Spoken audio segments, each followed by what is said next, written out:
Welcome back, everyone, to DBDLeague. This is weekend number 5, and we are on this Sunday, meaning that we have two very stacked best of threes ahead of us. And it is indeed an important weekend because round about the halftime, we get a first impression who's lurking there for the playoffs, but still has a long to-do list, and who's already in kind of a position where you can say, oh, we got some wins, let's just play it out in a good way. So we are making sure that we are landing in the top 4. And with me today for the first match to go into Elysium and Calamity, a very, very stacked match, which we will analyze a little bit deeper in the upcoming minutes, will be Rayoxium. Welcome in. Hello. I'm glad to be back for this wonderful matchup we have today, Dyer. What are we looking forward to? We are looking for Elysium, Calamity, and then later on Trauma and Sinners, but especially Elysium and Calamity. Not only because these two teams are so known and so great for their pressure, their individual strategies, for their names on their roster, but also because of the standings. Elysium is basically hunting after Eternal. They need to win today to be very, very close and just one win away. And then Calamity, currently on the 4th position, really wants to make sure that they are establishing themselves for the playoffs here. So both sides should technically take the win for themselves. That's what's making it so difficult. And we can see Elysium has a standing of 3 wins and 1 loss for a set. That's not overall matches. Those are sets. And then we have Calamity, who has 2 wins and then 2 losses. So they've both only played 4 games versus Eternal, who's sitting at the top, that has played all 5 of their matches and has won all 5 of those matches as well. Unfortunately, they can't make a 5-0 because they have lost a couple sets already. But these are teams that are sitting in the top 5. So I'm really expecting to see some back and forth in the matches today, especially because of the killers that we have, which are going to be pretty exciting. For our very first set, we are going to be seeing Hillbilly again, an Elysium pick. He is going to be played on the Blood Lodge. What do you think is going to happen during that game, Dyer? Oh, since Spitz from Eternal had this insane run, I feel like anything can happen on competitive DBD when the players are starting to shine. We remember this edge map chase that lasted for more than a minute probably, and looking back onto how Zeno and the team were playing as and against the Hillbilly, I can really imagine that they're feeling confident on it, and they're like, yeah, what Eternal can do on their survivor side, that's what we can do as well. We have Zeno's mechanical skill there on the other hand. So for me, on the one hand, a very understandable pick, though there is this big risk because Calamity is a team that is really organized on their survivor side as well, and a survivor team that can really make good decisions under time pressure and get good first chases and and on Billy, everything can go wrong in a couple of seconds. So I would say Elysium is also definitely taking a little bit of a risk here against Calamity. And I remember that I previously casted a game for Calamity where it was a Billy set. And if I remember correctly, they had a death. Like one of their survivors was out of the game at really early generators. They just had to play a 3v1 for the rest of the game, and they got an incredible amount of progress. So many generators done. I believe they might have gotten all 5 with such an early death, with a killer like Billy who was shot up from being a low tier killer all the way up to being the strength of maybe even Blight and Spirit and Nurse. So I'm really excited to see what Calamity can pull out today in terms of just generator pressure. Maybe we won't see a tunnel out happening so early, so we'll have to see what they can really pull through, especially on a team or against a team like Elysium, who is definitely not somebody to be trifled with. So that is definitely going to be a very exciting opening first set for us. And then our second set, which is the Calamity pick, will be Demogorgon played on ARP. I absolutely love this pick because it is the perfect difference to the Billy that we have as an opener into this best of three. Basically, Elysium is saying, well, we are making this very fast and we want to test under high pressure and high intensity from the start how you can deal with challenges. And then Calamity said for the second set, well, okay, we have just tested that. Let's go in the completely other area of gameplay and let's see what's happening when we are taking it a little bit down, when we are allowing body blocks, when we have a good chance to pull back, organize ourselves on the gens, and have good rotations on the map. So we are playing two completely different killers. And I think that's what makes this anyway intense match between Elysium and Calamity a huge chunk more intense here. Like the first set, that is a killer that is based completely on skill. And the second set, a little bit less of a skill expression because, like you said, he is an M1 killer. So we will have to see a lot more organization. We'll have to see some body blocks. We'll have to see the map played because it is on Azeroth's Resting Place, which is a bone-shaped map, I would say. Very long in the middle with some jungle gyms, making it easier to get to the other side. Normally, we see killers like Artist play on Azeroth's, where she can defend generators from all the way across the map. Demogorgon does have a teleport ability, but it's not as good as some other killers. You know, he can place a portal on the ground, but that takes time and it can be cleansed by other survivors. So we'll have to see how map control can be handled by this killer who is lower tier compared to the very first set, of course. So that's going to be really, really exciting. I agree with you there. And then for a tiebreaker, a potential tiebreaker, we have Nurse. Now, what are you expecting from a Nurse set from these teams? Nurse is honestly exciting here because we know the famous laser nurse, very, very dangerous. We know Xenos nurse for a long time, but especially in the match of Elysium against Sinners. Here in Season 9, Sinners was completely unexpectedly going for a 4K on 4 generators remaining. And everyone said, well, this is the moment where Sinners is starting to shine, and this is the moment where Elysium got shown where the limits are. And then Xeno came out and 4K'd on 4 generators and somehow pulled the tide there. So I believe that Elysium is very, very happy to play the Nurse. Maybe not so much on the Survivor side. For the Survivor side of Elysium, it feels more like this is a rematch onto the Nurse to kind of get warm with her in Season 9 and prove to themselves that they have very insane performances, but especially on the killer side, and we all know how dangerous Xeno is, that's going to be a fantastic pick. Must admit though, I haven't seen Laser Nurse in a while. I can only assume that it will be very dangerous and we can hope for it. Have you seen Calamity recently playing the Nurse? I actually have not.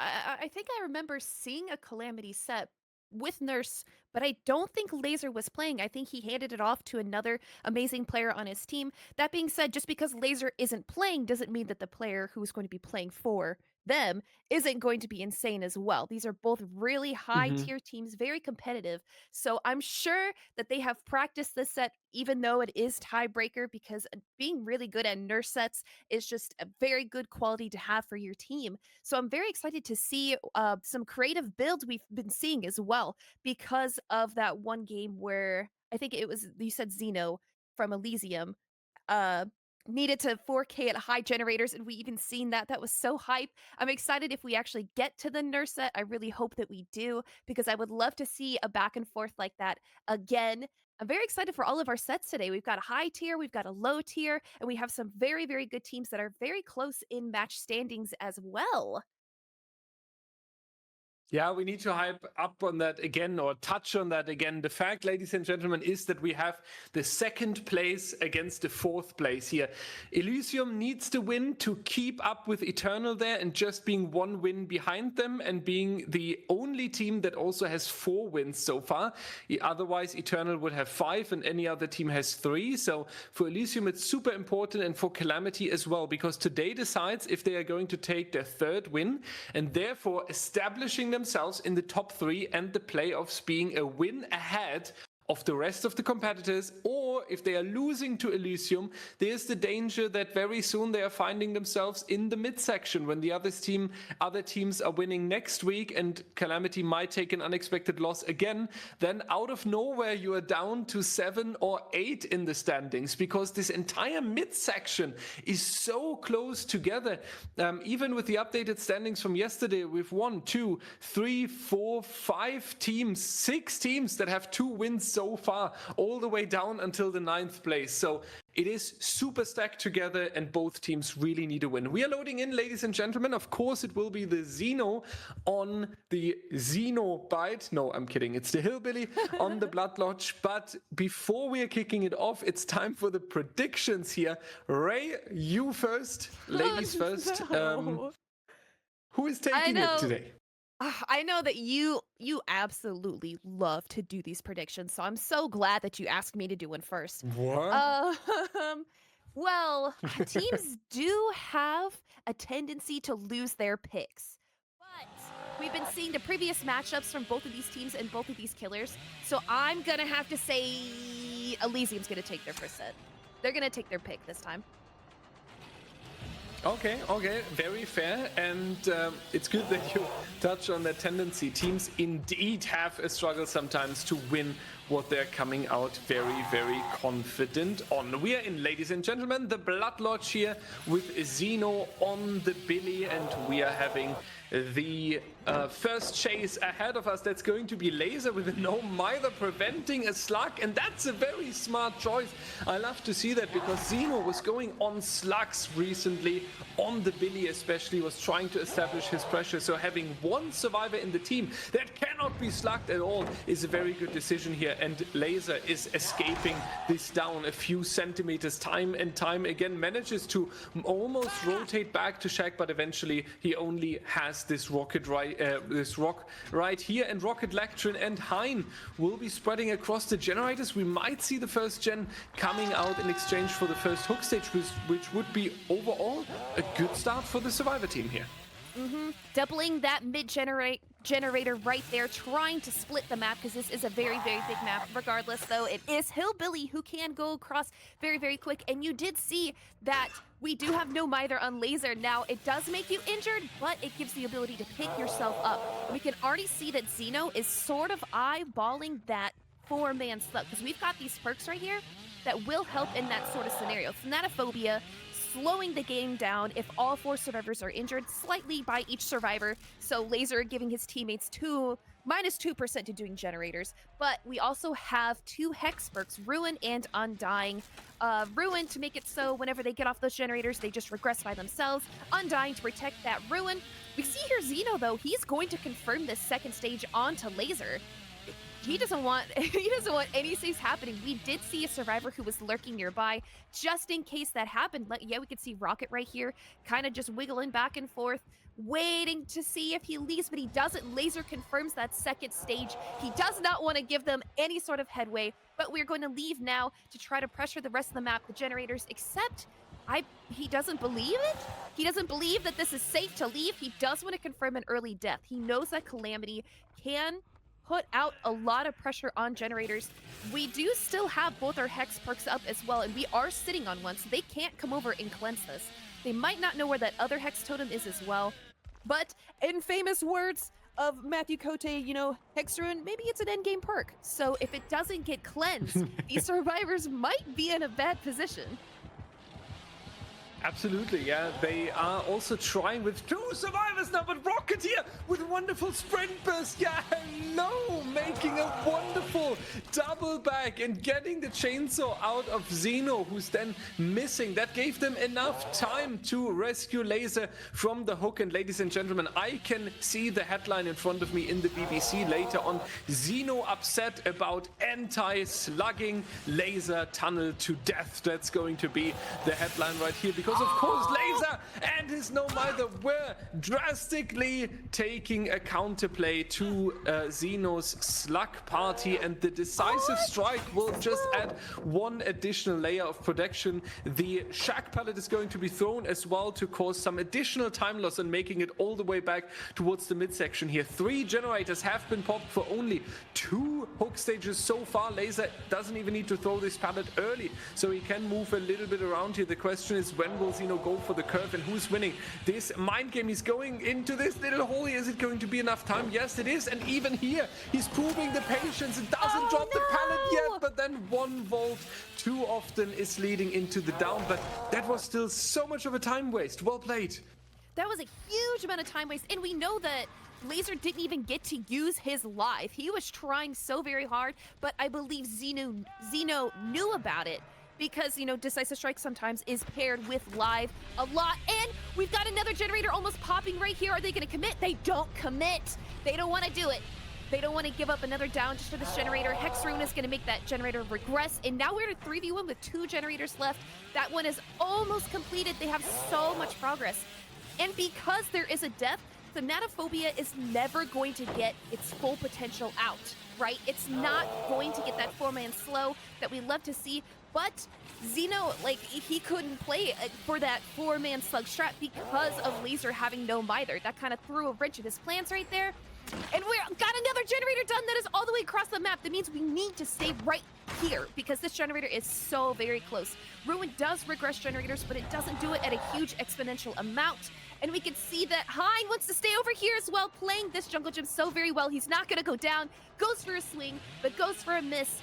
Will they be pressuring this generator, or are they just going to go across the map and pressure another one? There's 2 other survivors. They could just double another generator. The map isn't perfectly split, but it is one of them in Shack, meaning that the Billy does have to come over here and chase just a little bit more. Yes, we do have those 2 survivors over there who are doubling that Shack generator. What we need right now is a good chase from Hyde, and he's not down just yet. He's got a bunch of filler pellets right here, and Xeno's going to have to trim through all of these because we haven't been on this side of the map. And that's Hein, unfortunately, going down. The Firecracker not doing enough work for him here. We do have a lot of progress over there in the Shack, but Xeno realizes that as well, is going back, and we still have the Hex Ruin that's going to do a little bit of work here, and we would need to remove 2 Hex perks together with the Undying there to make sure that the regression does not come out any longer. Since Laser is now eliminated, we also can go for our Slug Party here. Xeno doesn't need to worry about that automatic pickup any longer, and that's why we are going back towards the Shack in chase with Lactron. Will Xeno be able to find a nice curve? The answer is yes to a nice curve, but no towards the down onto any player, so he is forced to leave again. Since Hein will now be picked up in the background, that means we are back to 3 individual survivors spreading across the gens here, but he keeps wanting the down onto Lactron here, and he needs this down relatively quickly and then go potentially for a slug again, because otherwise they are potentially doubling in the distance there.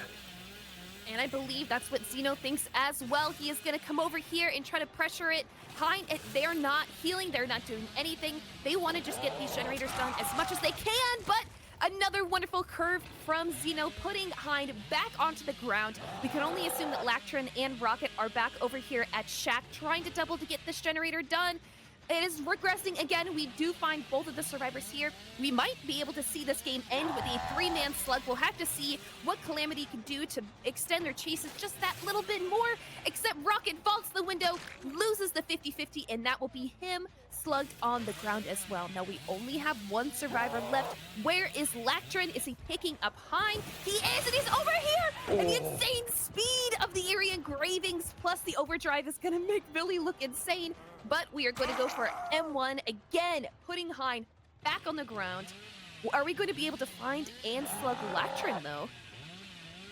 And there it is again, this dangerous plan of Xeno. And now we understand why Laser has taken the No Mither into the builds and making sure that the auto pickup is going to ruin the plans here. Unfortunately, he was found very fast, and Xeno was able to execute him almost immediately into the game here. So all that time loss onto the elimination of laser caused 4 generators to pop overall, but after that we are not progressing further on the survivor side, and that's now Hein going into a disconnect here, which will be something very unfortunate and something we have to investigate in the background. Obviously we are going to play out the trial first to see what's happening here, but this is now leaving Rocket with Lactrin in a 2-versus-1 scenario. Lactrin, the ace. Maybe they are going to play for the 4K on 1 generator here and then trying to tie that up. And since Lactrin has the ability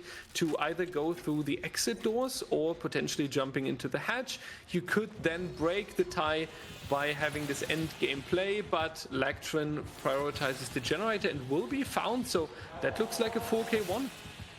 Yep, it definitely does. It's looking like, I mean, this is Hillbilly. This sort of chase doesn't last too long, especially considering we don't have very many fillers besides that. Oh, but a crouch deck that looked insane! Lactrin just making it barely so that we can't get hit by this chainsaw. Xeno going for some crazy curves. We do have that speed from the area engravings. We might be close to hitting overdrive as well.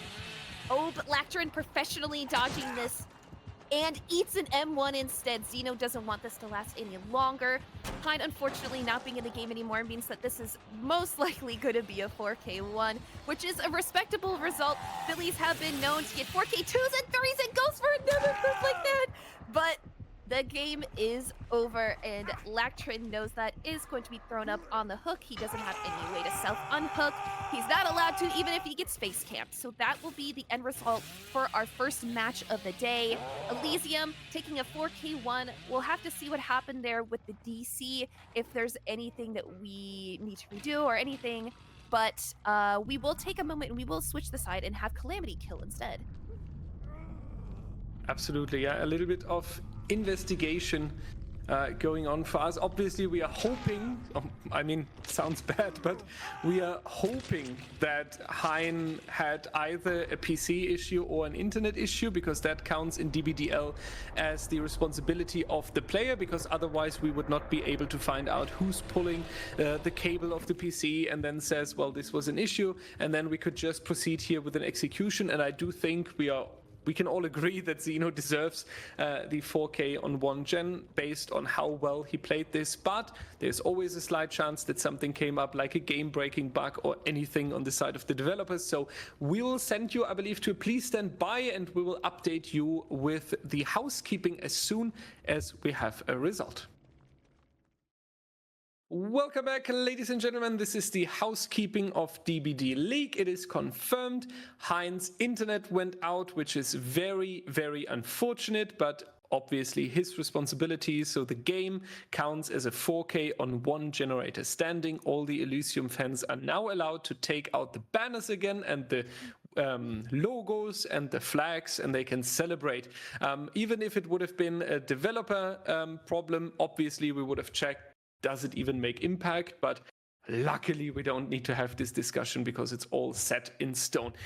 Meanwhile, we are setting up the upcoming one. Yokat is playing the killer. Silhey, Zeno, Marco S, and Pedro are going to play on the survivor side. Ray, 4K1, almost a standard win condition on a very strong killer. Do you think Elysium will smash the gens through it, pulling up something out of their sleeves, or will we see Yoka make a tie here? Let me think about this. Well, I'm actually very interested to see if they'll wait, no. We submit builds beforehand, right? They can't like last second put on no either, right? To like kind of go for the same thing. All right, so if they don't have no mither already submitted, then they can't have that. We might see the same strategy where we can see a 4-man slug that'll be happening. That is a very, very popular way to play Hillbilly that I have been seeing recently. Either you go for the Hex Ruin sluggin', or you're just kind of a chase Billy. You go for the standard bamboozle. Pop goes a Weasel, Corrupt Intervention, and then like a random fourth perk that, it's kind of hard to pick out because this killer's so high tier that you get a lot of restrictions. So it is not an impossible win con because Billy is such a high skill, ceiling level killer that you can see them just pull out some insane curves, some insane 50-50 wins where we could just see everybody die at like 3-4 gens. It is not unheard of to see from Billy in the recent buffs. So I'm excited to see what YoCat can pull through. What do you think, Dyer? What is your prediction for this match? Are we going to see a tie, perhaps? I hope so, honestly, because first of all, I want to see the nurse in this matchup. I don't mind who's taking the second set, but I would love to see the nurse because I feel like Calamity and Elysium shouldn't be allowed to leave this stage without showing us their nurses. On the other hand, I feel like it's a fair result because Xeno was definitely doing a really, really good job on the Billy. On the other hand, Laser was cooking this really insane strategy with his no mither, and YoCat is a really, really strong killer. Also facing a very, very strong survivor team. So if he somehow finds a way to get the first down relatively early, then I would be optimistic that we can get a first down, and that's going to be exactly a situation like this. We do jump into the locker last second, and it's going to be the pallet throw just in time. A good save by Sille here, but this was way too much risk at the beginning. He needs the crouch check here as well, does execute that perfectly, but this is way too much stress at the beginning, and Elysium from the get-go under a lot of pressure. Oh my god, my heart, that was so terrifying. But it's still outplayed him twice, but wasn't able to outplay him the third time. Didn't get enough distance. Billy will be taking that down that early, and we can see from our build that we do not have Corrupt Intervention. But did it really matter because our down happened so very fast, except they were able to double a generator and get that done incredibly quickly. Now you can see the difference in the build already. We don't have that slugging potential where we have Hex Ruin, we don't have Undying and Thanatophobia. We instead have Bamboozle, Agitation, and we have Pop Goes a Weasel. Oh, they go for a fairly early save as well, but that might be due to the fact that Silhe does have Decisive Strike, meaning that they can extend this chase by a whole bunch. We're going to see a little bit of bounce landing to get us the more distance, and we're probably going to see them take a good death spot. We don't even hover. In a lot of other games you see, people tend to die underneath pallets because we can get pallet saves so we can extend chases. However, Billy is such a terrifying killer that we don't even go for it. We just pre-dropping those pallets, trying to buy as many precious seconds as we possibly can, and we either miss or we save our DS. It might be a save.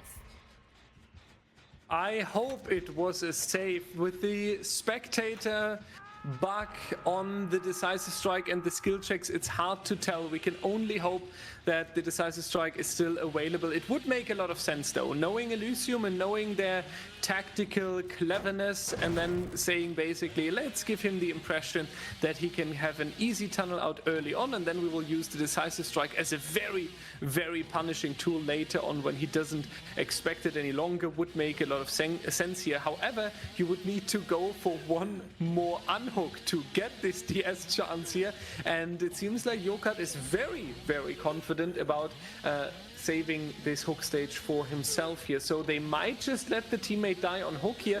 We have seen in the distance Marco is also rotating towards the gens here, so they have their clear priority onto the objectives here, and considering the win condition of just all 5 gens being needed, it is an understandable one.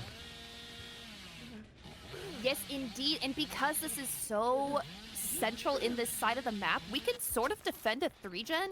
These survivors know that the Billy will not leave, folks, so they have just been sitting on these generators. There is no Hex Ruin, so once we chase people off of this, there is no regression. Oh, of course, unless we kick it a little bit, which we are seeing that happen.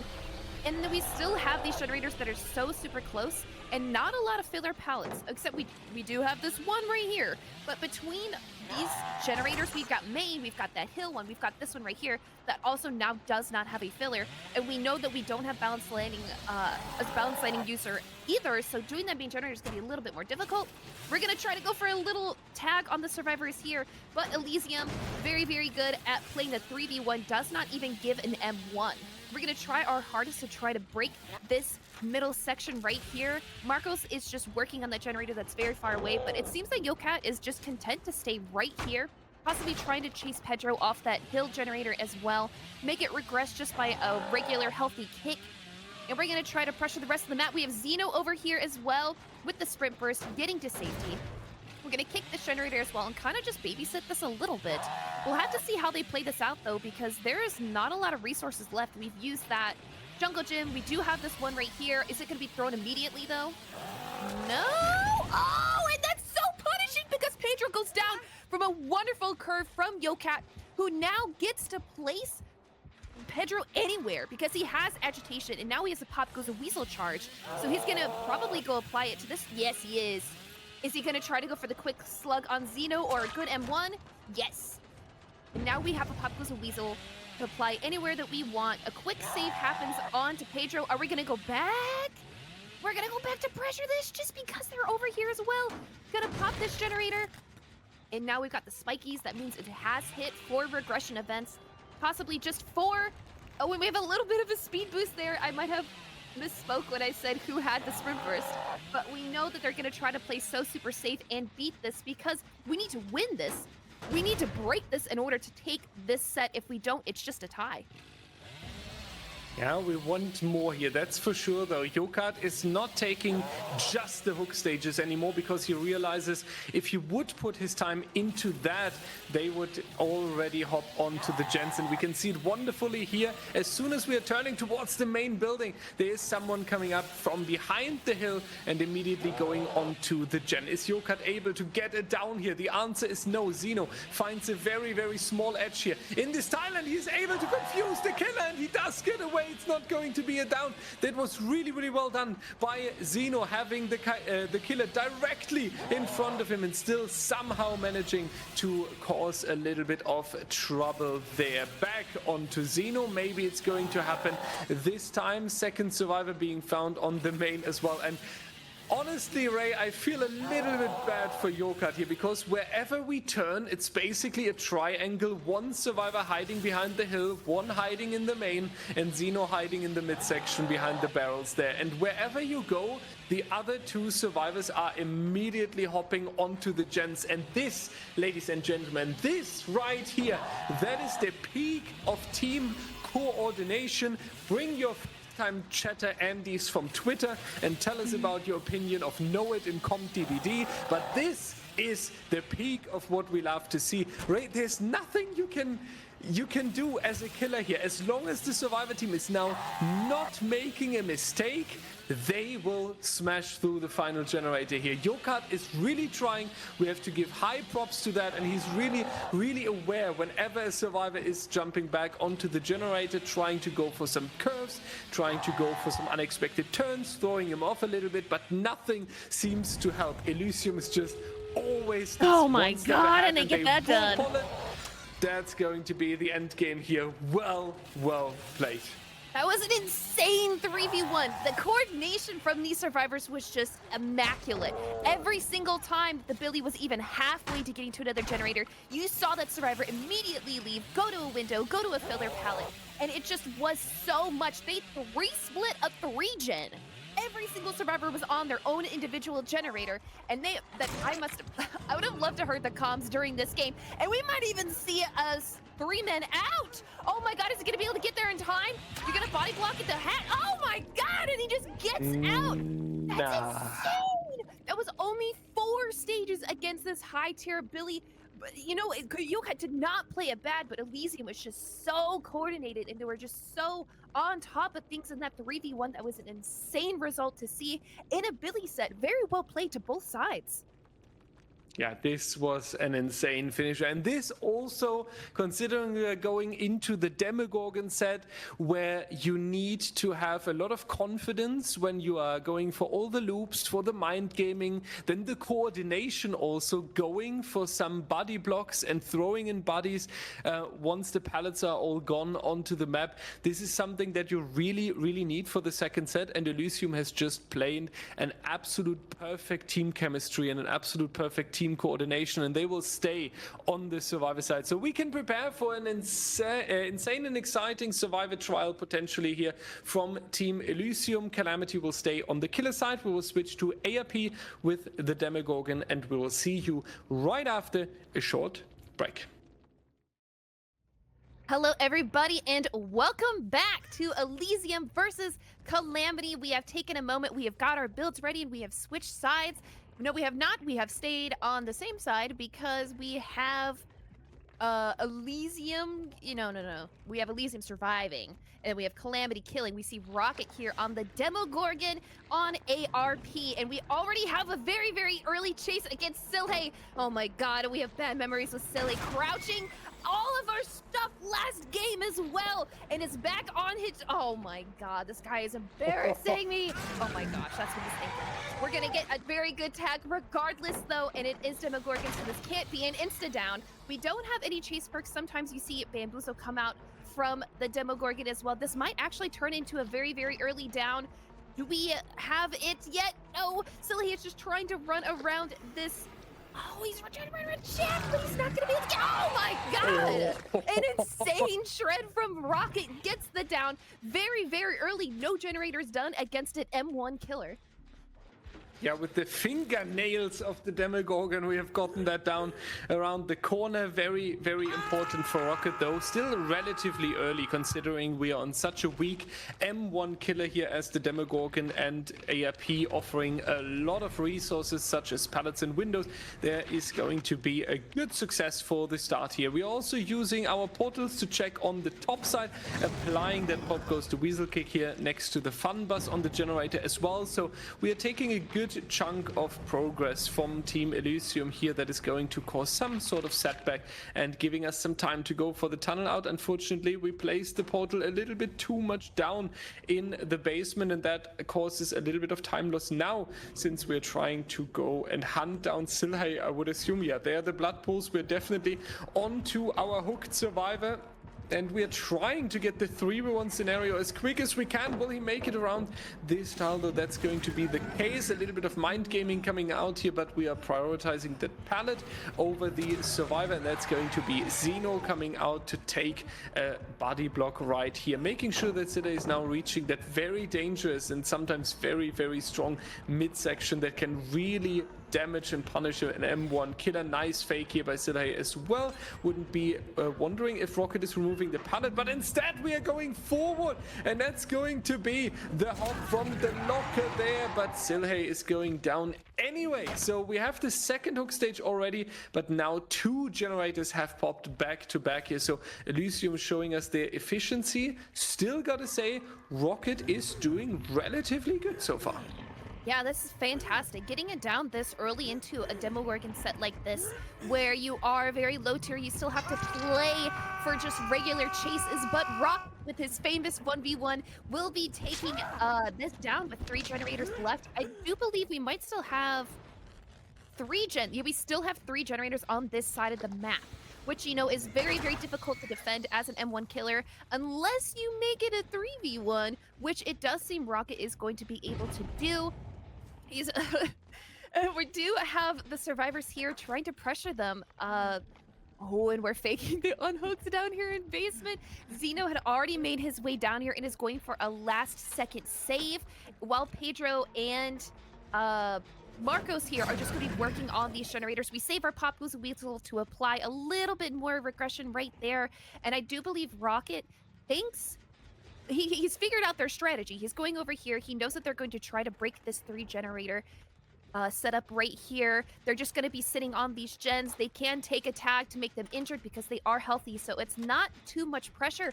We don't know about the last survivor who is secretly down in the basement already. Rocket trying to play very, very close to this because no matter what, getting a survivor out of the game this early will always just end up with a really, really good result in the end, especially considering we have a sneaky late game perk there at the bottom, which is Hex, no one escapes death. So our end game could look very, very dangerous for these survivors. Elysium's going to have to play out of their mind, but we do know that their 3v1 is not to be trifled with.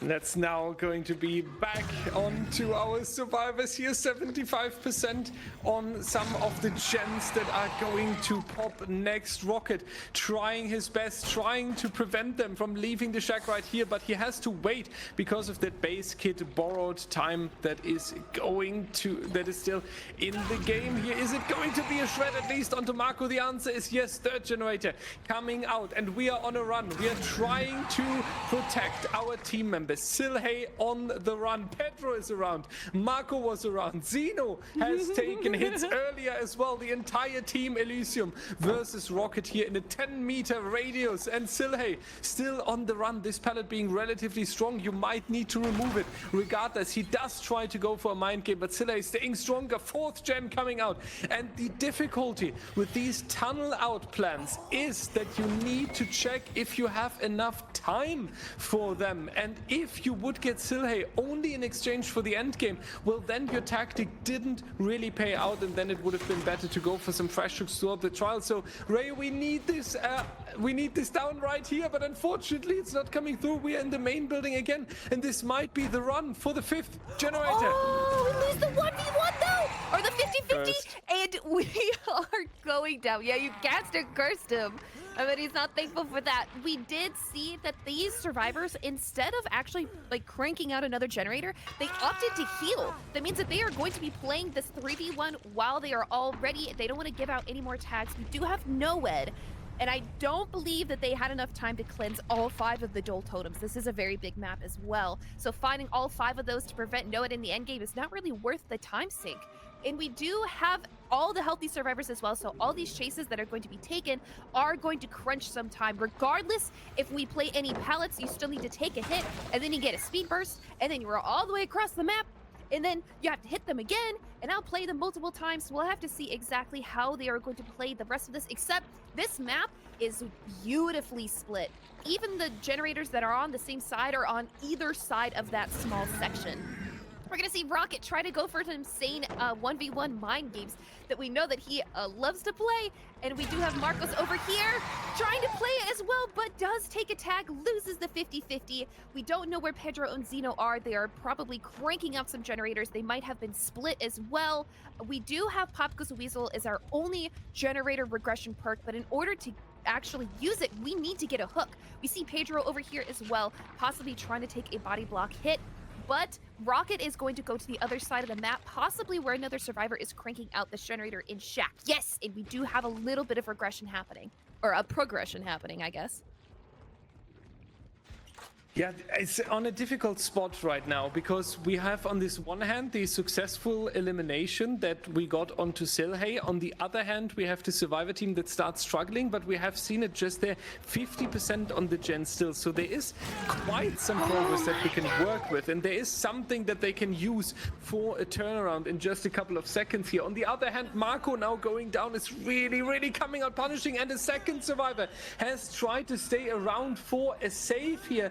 That means that only one survivor, and that's Zeno, is currently working on the generators here. That might lead... Okay, never mind. Ooh. That's not going to lead into any additional stages here before we are having that generator done. We are just waiting out a little bit for the perfect moment to pop that, because we do have a no one escapes death, and our survivor team is expecting that a little bit. And after a couple of minutes in the trial, you do know the killer perks, and when there's still a question mark about the fourth survivor perk, then you are going to be aware that no one escapes death is more than likely. But Pedro loses the track of the killer here, and out of nowhere, Rocket is going to take a very unexpected down, leaving Zeno as the final standing survivor. Is that going to be an end game clutch? Unfortunate though that Rocket expects Zeno to go for the full unhook, so meaning we are now back on the top side. Zeno was hiding there on the truck on the southern area of the Azerov's resting place. It does get intense though,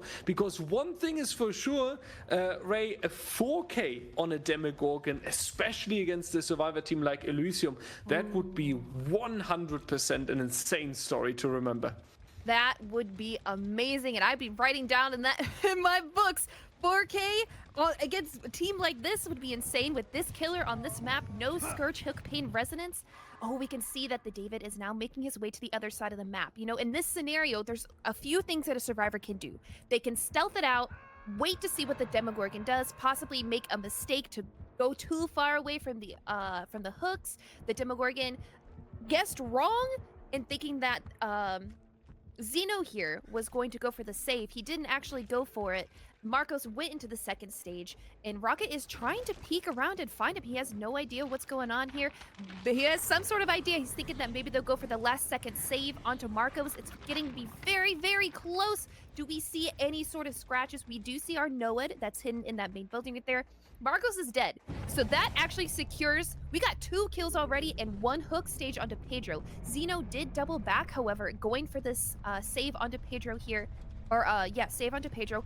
Both of our doors are on this side of the map though, and they're very, very close. Demogorgon can be he's a little bit speedy as well.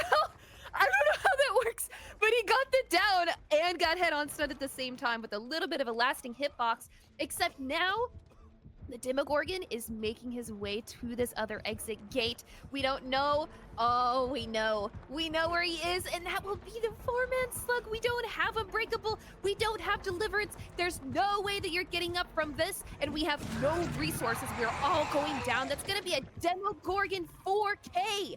Very, very well played by Rocket, winning those chases just so early, getting the hook stages started, camping in a very, very good manner. Elysium did play so very well. Unfortunately, Rocket had backed them into a corner, using the utilization of all of his perks so very well. We had good value from every single one of them, and we will be placing everybody up on the hook. We are cleaning house, and we are going to be taking this 4K with pride. That is a very fantastic result to have, and we will be taking the moment. We will be switching sides too, because in order to beat a result like this, they're going to have to play insane. This poor Demogorgon, we'll have to see what they can do. Absolutely, yeah, this is going to be one hell of a challenge here. I mean, yeah, it's Zeno, and it is very, very fair to say, well, keep in mind, Zeno is one of the most experienced players, and we all agree that. We all put our signature under that. But as Ray just elaborated, we are talking about a 4K on a Demogorgon, on an M1 killer, on a huge map as well. Previously he has been on Cold Tower, that's more the central balancing. We have put him on ARP here to really play a little bit with the size of the map, with the additional resources we have, with this little outstretching of the map so the survivors can pull him here and there. So he's also facing quite severe disadvantages on the Azeroth's resting place, and considering all that, ending in a 4K, well done, Rocket. That's what we can definitely have as a summary after that first trial of the second set. We're switching sides and we'll answer you the question: do we need the tiebreaker on the Nurse, or will it be Elysium somehow making a comeback from this? And we will show you this after a few moments. Welcome back, everyone. It's the ARP with the Demogorgon. Zeno is going to take the responsibility for Team Elysium and will try to get a 4K on 1 generator remaining in order to make it a 2-0 and taking the best of 3 home early. A 4K on all gens completed would be a tie, and we would move forward towards the Nurse set. And if Calamity manages to get 1 stage out of the door, then they would take the win here. We do have a no one escapes death, and even when handing in the builds early, therefore Zeno considering the survivor team of Calamity very, very dangerous and was expecting at least the end game here. So it's all set for a potential tie, I would say. Because no one escapes death can work magic like it did in the last game, allowing us to get those quick chases, quick slugs, sorry. And we're going to be taking the chase onto Lactrin here early. We just saw the survivors, though. They're playing confident. It is an M1 killer that they can take a chase for a good amount of time. We don't have Bamboozle, so this main building right here is going to be a little bit dastardly to try to play against. We saw the last Mind game where Rocket won this right here, but Lactrin is not falling for it. Zeno does have a tall order to try to win here. We 3 vault this main building right here, and it is blocked. We can't vault it anymore. Will we be taking this tag early? No, Lactron is a professional dodge. See you later. You're not hitting me that early. And we're getting another stun, of course, right here onto this 4 lane. We are zoned into the side of the map. It does be looking like we're going to take an M1 at least, except the pathing is immaculate. And Lactron just gets the hell out of there. And we have wasted practically all of our corrupt intervention for nothing. We don't have a single hit. We don't have a down. We have nothing. And the survivors have a lot. They have a lot of progress. They have their map split as well, and they have free reign to do whatever generator they want, and they are taking full advantage. We're gonna double this middle generator to make sure it gets done, to perfectly split the map. And here we have Rocket again, who played Demogorgon in the last game. We'll have to see what he can do against a Demogorgon. Will he continue to chase? Yes, but we have a lot of filler pallets and a lot of time waste potential.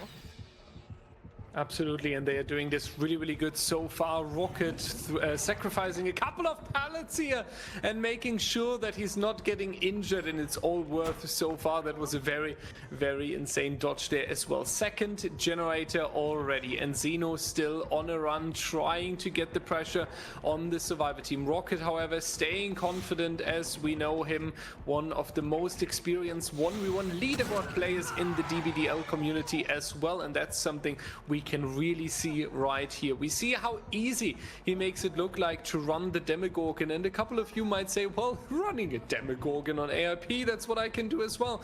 Well, you are playing with a few restrictions to the balancing, and you are playing against a Xeno Demogorgon, so keep that in mind. And this almost reminded me of the good old reverse pallet stun days right here. That was so sexy what Rocket just did here. Really impressed by that. And we might see a flying Xeno from the hill all the way down here onto Laser. But yeah, I'm in love with the Rocket looping, and so far it looks absolutely like a win for Calamity. Yep, especially because we don't have any downs, and these survivors are just playing so very well. The famous crouch tech, you are not gonna shred me, not today! Laser as well, they are winning these 50-50s. It's not luck though, it's skill, baby. Although, you know, if we had seen a little bit of crouch there from Laser, maybe he wouldn't have gotten hit, but they're so far ahead, and they've done such a good job of splitting the map. We do see another generator getting done on the other side of the map. We still don't have a down. There's just no headway for any sort of 4K that could be happening. Who knows though? Maybe we'll get rid of all the filler pallets, and maybe we'll get a 4-man slug, you know, with no one escapes death. It's not unheard of. It's not over just yet. But oh my god, the survivors are playing so well. They must have gotten a huge confident boost from their killer last game. All we need to do is get all the generators and get one person out. And it's looking like that might be what's happening here. Oh my god. This is absolute insane. And if they would have gotten this flashlight save here as well, then I would have said goodbye for today to take a medicine or something.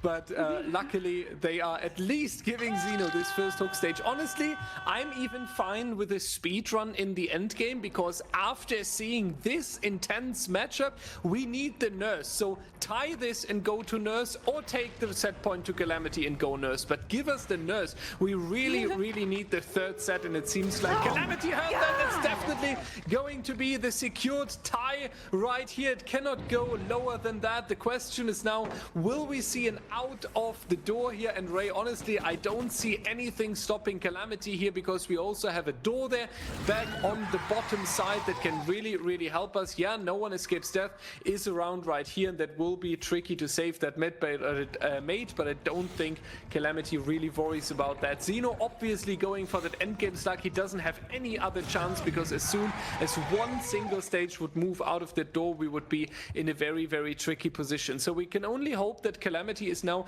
pulling it together here on the end game, and that they are making sure that the stage is escaping on the... Wait, did I look wrong at both? Both are on the top side, actually. I spoke wrong right there. We both have all the exit gates on the top side. Ray, that might turn into a very tricky situation then. Uh-oh, problems, team! Don't get four-man slugged. We also have forced hesitation, which can make it so if you try to go for a pickup for the last second, you're gonna get slowed if another person gets downed. And Marco is sitting over there in the middle of the map. We don't know. Maybe he went to go for the pickup. I mean, four-man slugging is really difficult, don't get me wrong. So we'll have to see exactly what we can do here. Xeno trying to bait Lactron into going for the pallet vault, but he doesn't. He doesn't take it. These survivors, they're just gonna play. They're playing aggressive. They know that they just need to get one person out. When you get one person out, are we gonna jump locker? Yes! That means that in order to actually get the survivor slugged on the ground, they need to be pulled out of this locker, and we do already have laser on the door. Yep, that is enough time. Demogorgon with the no-hit speed, you know, he's not that speedy. Although Xeno is trying to go for it, but there's no way you can smack 3 people at the exit gate. There we go. There's the escape, and that secures the win. 1-1 between Elysium and Calamity after 2 so intense sets that was so good to watch here, especially this final trial on the Demogorgon. It got really intense due to the fact that actually both exit doors were here at the top side with the no-it at the top of mid as well, but they have pulled through it. So we are moving forward towards the Nurse on the Coal Tower, one of the most iconic killers of competitive DBD and certainly one of the most oppressing killers in competitive DBD. So we are going back to a little bit like set 1 with the Billy. Quick decision making, early pressure, you don't have time to set up, you will instantly face the first chase, the first down, and you have to make very careful decisions who you're going to reset and who you're going to unhook. So all of this is now coming down to an ultimate showdown here between Calamity and Elysium. Until then though, Calamity, and this is what I really love to see, is fighting very hard to get as many stages out of the door, because obviously they are staying on the survivor side, and gaining even more confidence here is definitely the right call for them to do. It is a little bit of a mind game, you know? If you were to win this set being like, hey man, you only took 1 stage against us, we're definitely going to be taking this last set. That's what we want to do, that's what we want to play, but Xeno is guarding this unhook. He doesn't want to give them any more saves, and they are injured. We don't know if Rocket's even going to be able to make it out. Are we going to be able to get that distance? No, we're going down. We're going down, but the sneaking in for the save right there as well. Are these 2 survivors gonna be able to make it out? Will Marco go for the other gate? I don't know if it actually got completed to being open. No, maybe not. Are we gonna take the hook here onto Rocket as well? Trying to go for a wonderful shred there. Are we gonna be able to hit this? Oh my god, another crouch kick! We need to ban the control key whenever we play against this killer. It is just insane. MVP of the game. The control key is the true MVP, yeah, and it's crazy how good they are all with this timing. Who is going to stay inside? That's going to be the most difficult decision, but Rocket, unfortunately, being the one who's staying in, and that is maybe a little bit of a revenge right there, because Rocket was the one playing such a good killer game against Elysium there. Well done to Calamity. Xeno deserves a shout out as well for keeping quite some hook stages here in the trial, but ultimately the set point counts towards Calamity. So as we stated, we are going to see the tiebreaker set, which will be the Nurse on the Coal Tower, a small map, an intense map, and it will be one hell of a showdown match. Ray, really quickly, maybe you have 3-4 minutes of setup as a team.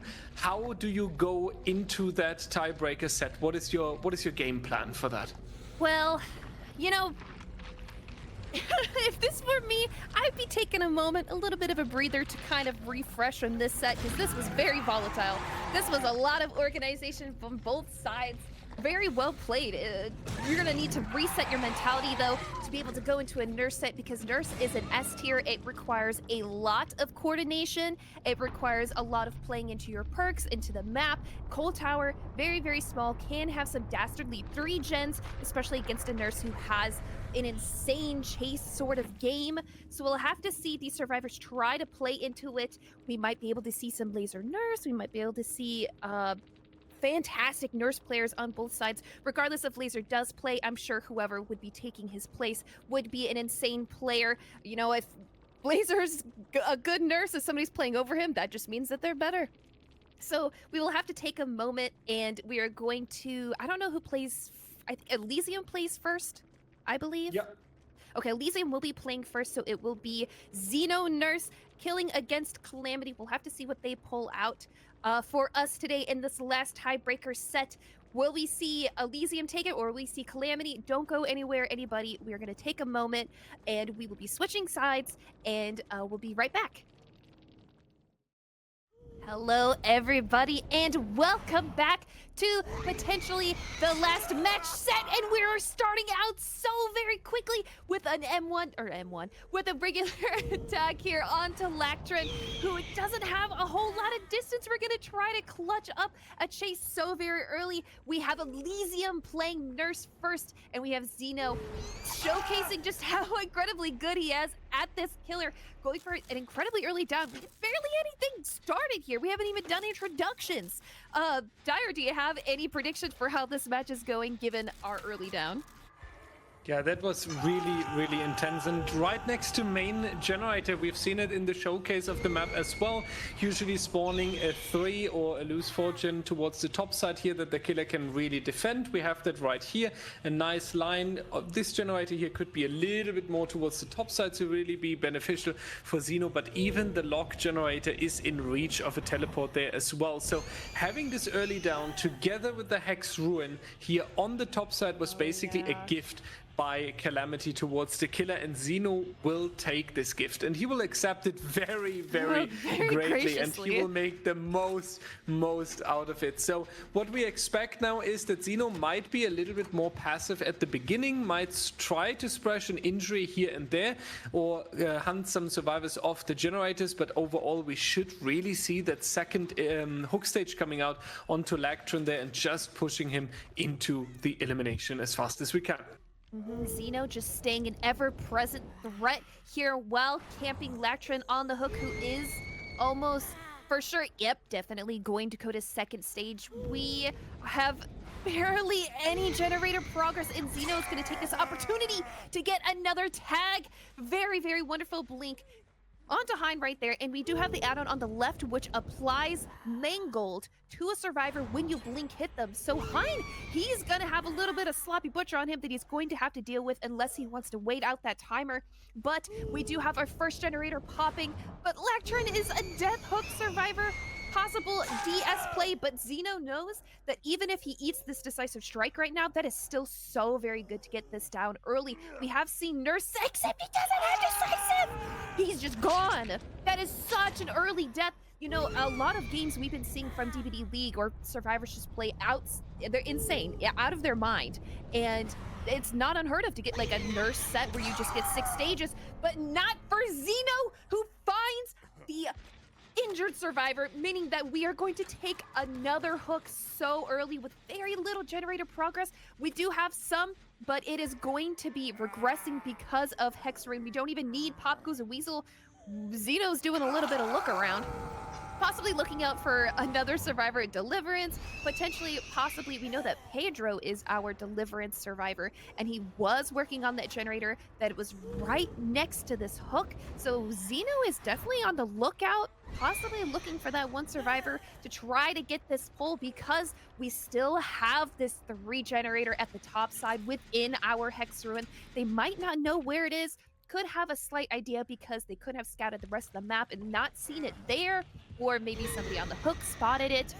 Even if they do cleanse the Hex Ruin, however, we do have Pop Goes a Weasel, and you know, Thanatophobia is still not going to get a whole lot of value. We brought it into our Billy set, maybe to try to get a 4-man slug going, but a survivor's dead, so you don't get max value out of it. We do get that tiny little bit of slowdown, a lot of restrictions for Nurse, so there's not entirely too much you can do.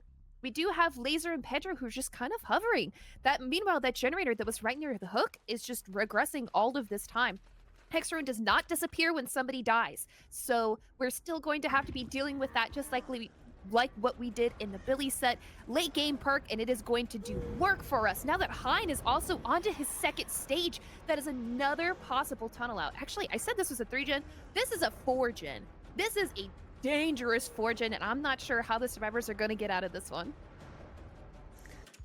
Yeah, to say it in your words, earlier I really loved one of your quotes, so I will throw it in again. He is just gone, and this describes the trial really good that we have seen from Xeno so far. From the early get-go, he was instantly putting so much pressure onto the Survivor team. This time we will see the trade-off, so Hein will live a little bit longer, but Xeno doesn't want to accept that. Even with the life here, we will potentially just see the quick teleport by Xeno, and that's exactly the case. That's one, and that's going to be two. And we are putting Hein onto the floor again. That is leaving Laser as the responsible survivor to go for that fourth generator. And honestly, the fourth generator would be so important here because it makes a huge difference. If the win condition for a team is to get 4 generators done, they can ignore a 3-gen setup. And if you at least get the 4th generator, then you are making sure that the other team would need to smash through a 3-gen, which obviously is allowing your killer, and in this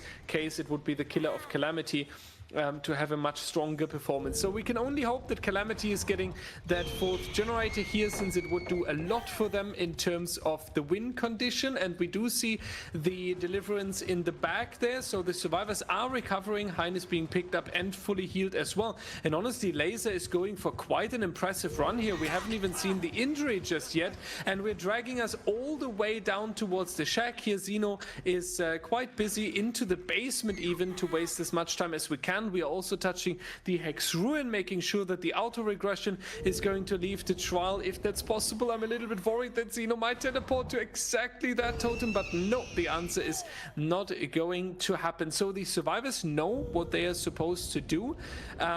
But unfortunately, it seems like we have let go of the Ruin Totem, being worried about Xeno's arrival there on the totem. So it's not going to leave the trial just yet, which might come out a little bit punishing here. Pedro is going to use the DH a little bit too early. Xeno again on a slug. Xeno might introduce himself as the Slug Master of DBDLeague here. Whenever he's doing it, that's what we need to say, though. It is really well timed, and he has a good moment to go for so much pressure, and he's doing that with absolute confidence here. Back onto Laser. Is Laser able to show us a nice chase again? It seems like we're losing track. Hello, Xeno, come back, please. We are here at the edge of the coal tower. Seems like that was intentional after all. Was a little bit worried about Xeno there for a second. Yeah, Ray, we have the 4th generator. The big news have been achieved. If we would get 4K right now, at least the killer of Calamity has the chance to play around a 3-gen and abuse that for himself. Do you believe, though, that we see generator number 5? That's a tall order to ask, because this is a 3-gen, a tight 3-gen, with Hex Ruin right in the middle, and then also Pedro right in the middle. That is just gonna be... Ah, man, I don't want to say it's over till it's over, but that is just looking so difficult to break, especially the location of these generators. You know, they're not in the middle of jungle gyms. One's the top of main, one is right out in the open next to a hill, one of them is kind of like right next to the hook, so that's just kind of out.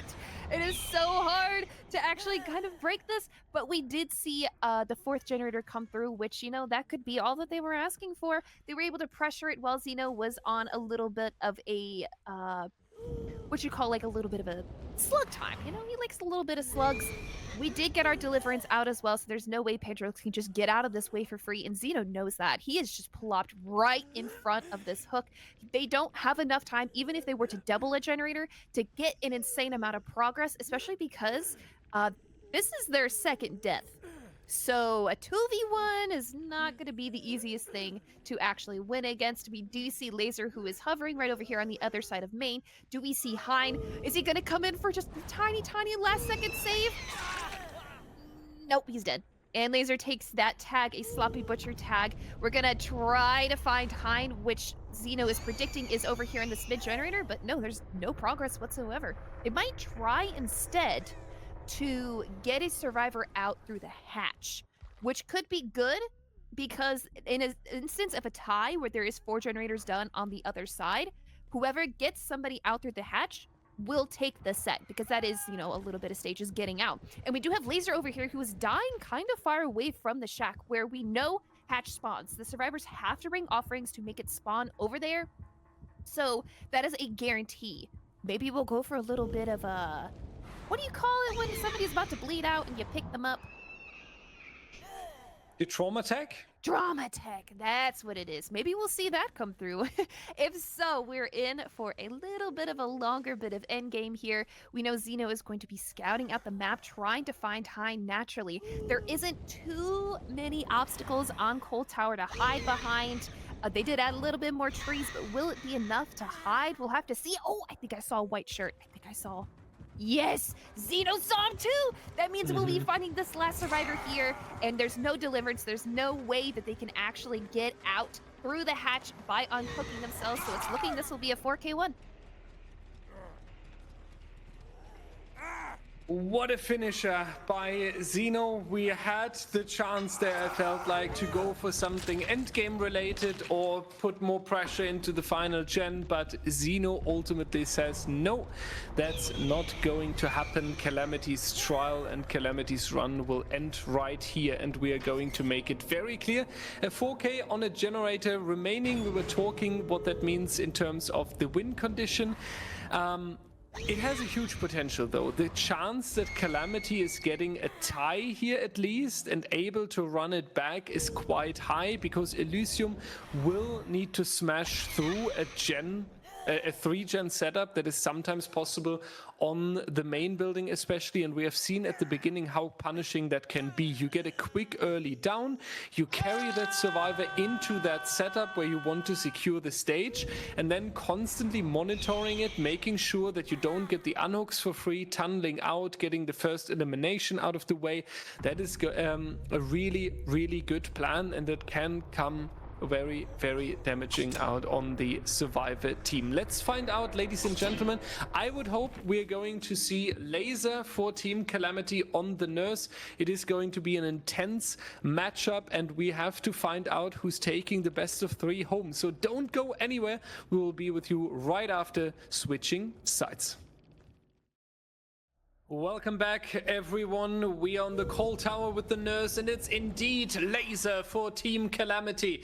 And the win condition will be all gens done for Elysium. 1 gen standing will be a tie, and 2 gen standing would be the win for Calamity. We see a dying light coming out that can be a very disgusting perk later on in the trial once you have a few stacks accumulated. Unfortunately though, we are finding Xeno first, who just played the Nurse and is one of the most experienced Nurse runners in history of CompDBD, so we can only hope that that will be a quick down, because we have seen in the previous trial that's exactly what you need here.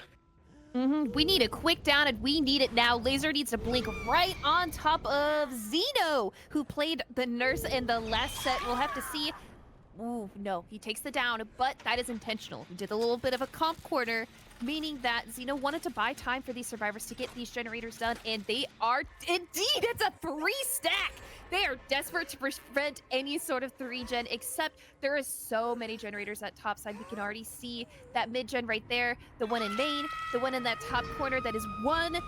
Oh my god, there's 1 and 2 as well. That is a tight 3. That was about 4 gens at topside, and they did get that 1 done. However, that will be our first hook onto Xeno, who is down here next to our Hex Ruin, which is right there on the hill, but it is only by 2 generators. So Laser can decide to sit here and try to get Xeno out of the game, either by a tunnel or just pushing them to second stage. They are a deliverance player as well. That is actually really, really bad, meaning that a really important perk that actually saved the team last game by a really good deli play and getting a reset, meaning they were able to get down to 1 generator instead of 2. So that is completely out of the game. Laser might know that because that survivor was Sprint Burst. Sprint Burst and Deliverance are very commonly paired.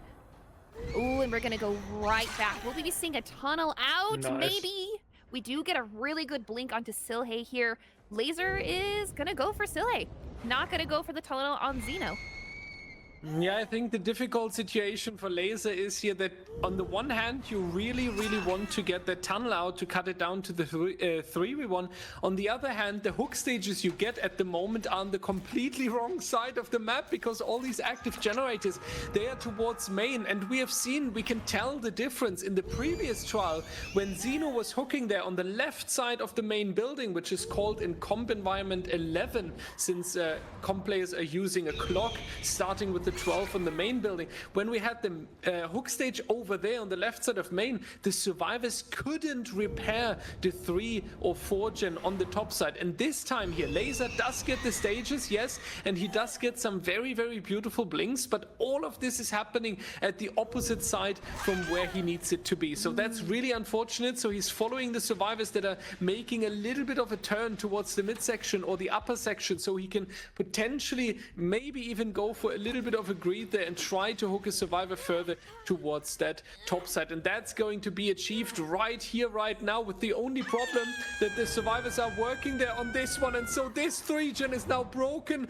as well. The survivors are taking any potential from Laser to play around a generator setup and kind of get comfy in one part of the cold tower. Yeah, this midsection generator here on the street is not the worst, but it does offer the survivors a lot of safety since they can hold W towards the bottom side and the shack here. So if you're asking me, Ray, and I can throw in my unrequested opinion, it looks a lot worse for Laser than for Xeno. It does. We see Elysium that are doing what it might look from the outside to be really bad decisions, right? They are just going for fast pulls with a survivor that was just on hook as well, putting like a survivor into a position where they could be tunneled out.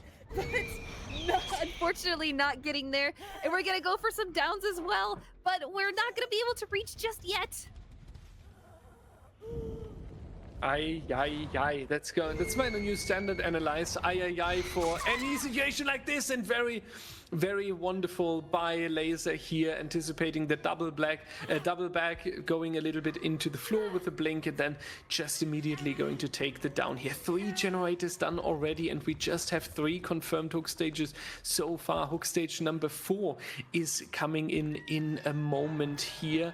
All of that looking quite okay because Kexo is about to be eliminated, but yeah, that's going to be the tricky the tricky challenge here now for Laser. We are seeing the next survivor. That's going to be Pedro over here together with Xeno. So you are chasing 2 survivors at the same time, kind of both of them healthy though, and 2 techs take quite some time. And with this beautiful 2-2 split on the cold tower, I would say that Elysium has set up themselves for an amazing finisher. Whenever your result is a 4K1, what a killer can really do is just hold that 3 gen. But Elysium played it so very well. They played this map phenomenally and splitting it, the 2-2. So it's going to be twice as difficult for Laser, who needs to just get fast downs. That tunnel out might not be happening, so we need to just get these downs quick. We need to get them now. But these survivors are not giving Laser any sort of chance to get there. Outplaying, buying some extra couple seconds so survivors on the other side of the map can get those downs. You know, Laser does get it down here onto Adam, but it's so far away from potential generator progress. Yes, we see the Nia over here who is working. Kexo, who was a potential tunnel, is now fully healed, and we have Xeno stealthing around the top of the map, maybe to hover a little bit for this free pull that if Laser just leaves this side of the map, it will be. And it does seem to be that Laser wants to do that.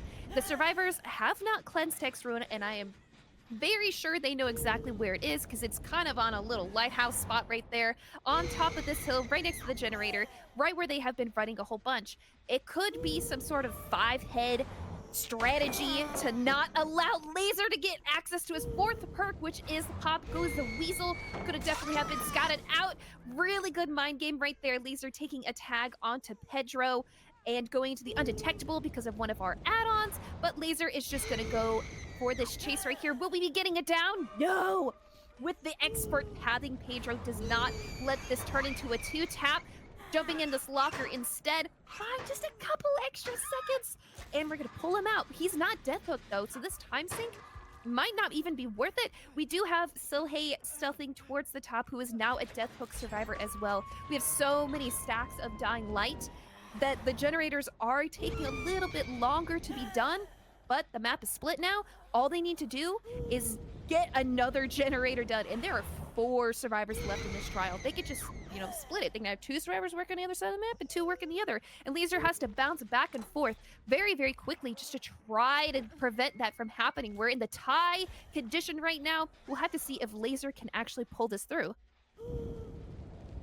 Yeah, I feel like everything went a little bit wrong in this trial that could have gone wrong for the side of Laser, so it would be even more impressive if they are pulling the tie right here. But Elysium was chasing on the correct side of the map from the beginning. They were pulling him away. The corrupt intervention was not blocking these generators for too long and also not optimal, so that was a little bit tricky here. And then afterwards, Elysium just perfectly executing them. We lost a little bit of track on the tunnel out as well, so we will need to see if that's going to still make a difference here, because we will gain a pop goes the weasel kick. We do have 5 stacks of the Dying Light already, and if Laser is now picking the correct generator, which would be all the way there on the top right of the main building, and applying some weaseling over there, then we would be able to... We have Ruin Up. We have Ruin Up. We can't pop. Thank you, Ray, for interrupting me on that and pointing out this very blatant mistake of mine. See, I'm so focused on what's happening with the nurse right now and counting the seconds that I don't even keep track of the perks, but that's why you have such a wonderful second caster on the desk here. Thanks for saving me, Ray. That's going to be Pedro onto the pallet here. I doubt we will see a pallet stun because that's way too risky. Onto the nurse, and Laser is really trying. You can feel how he's trying to split himself across the coal tower, how he's trying to pull everything together. And I feel a little bit bad again because it does remind me of the Billy set that we have seen earlier, where the Calamity killer was trying to torn themselves apart and be at 3 different locations at the same time. It might be enough for Elysium to go for a full reset here and resetting his Silhey as well. Oh man, it's going to be so close. Now we have the 3v1 though, Ray, and 7 stacks of Dying Light. This might somehow end in a tie. Yeah, it actually might. Laser... sometimes when it gets to this sort of situation, you see killers slug because they need to constantly be going back and forth from the other sides of the map, but not Laser. He took those hooks onto non-obsession survivors and was able to get up to 7 stacks of Dying Light. That's going to make these generators very, very sluggish to be able to do, and we still have Hex Ruin. Now, an in-game perk working finally. We're not going to see Pop Goes the Weasel too much unless they cleanse it, and we take a wonderful tag onto Silhey here. We might be seeing a 12-hook game, which would be phenomenal, actually. Being able to pressure all these survivors who were doing such a good job of pressuring back. But Laser was able to take those quicker chases, take that so many stacks of Dying Light. Silhey is also, I believe, our Death Hook survivor. I think Pedro's the only one who is not Death Hook. It is Kexo and it is Silhey. So even if we do get this down as well, that means it's a 2v1. And then also another stack of Dying Light. However, we don't see Pedro or Kexo, so they could be at the top side of the map doubling that generator. Yeah, it seems like that's what they're doing because we don't see anybody down here. Oh, except, Kexo is kind of just hanging around. And we do have Pedro who is working at the top side of the map. And now we're going to see Elysium with the 3v1 like we saw in the Billy set. Hey man, the nurse is kind of looking your direction. Maybe you should pre-run. And that is exactly what they're doing. They're just going to be creating this insane distance. It's kind of dangerous. They were playing that 4v1, but as soon as it gets to 3v1, they kind of lock in. Because look at this. They are running so very far. They're not giving Laser any sort of distance. Doesn't want to give them an inch. And we have enough progress on these generators as well that they might just end up sticking to them. Yes, and there it is. That's the last generator done. They were just doubling it. They got the generator done, and that will secure the win for Elysium today. Absolutely well done here, playing it against a very, very difficult 3-gen earlier on the main building and 2 gens right next to it on the right center towards the whatever on the right side of main building before I'm confusing myself. And now we do see 2 survivors actually leaving out of the door here, which is a quite dominant sign to set in a nurse set. Definitely Calamity on a very, very good run here, and we had so much fun watching them, so thank you so much for such an entertaining best of 3. Elysium, congratulations on the win today, securing that 2nd spot in the standings. Unfortunately, Calamity now with the danger of dropping down towards the midsection next weekend if they are not making sure to win the next and upcoming match, which for Team Calamity, by the way, would be in week number 6, Team Oh Boy. So that will be a very interesting match. Elysium is going to face Cynic on the upcoming weekend.